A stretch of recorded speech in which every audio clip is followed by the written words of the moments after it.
Hey everyone, today I'm going to show you how to change the battery in your Uoni V980 vacuum cleaner. I was receiving some error messages from the vacuum and I changed all the parts that it asked for, and I realized that it was just the battery that has gone bad, so we're going to replace it. I grabbed this battery off of Amazon. I'll have a link in the description to it below. First, you want to take your vacuum here and flip it over. And then we need to take these brushes off here, so you just need a Phillips head screwdriver. And once we take these off, I've already taken out the other screws, but I will show you where they're at just to make it easier.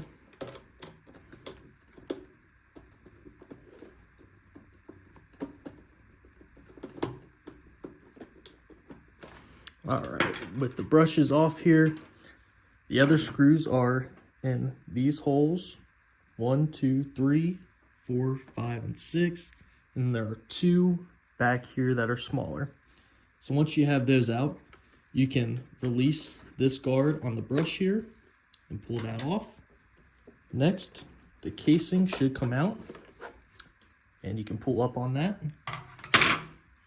This will expose the battery right here, and you should be able to just get a finger on it and pry upward.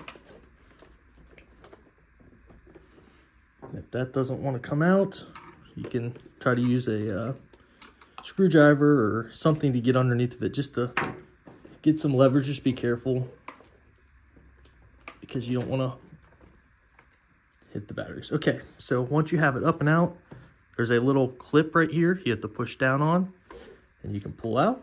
That'll release it, and then grab your new battery and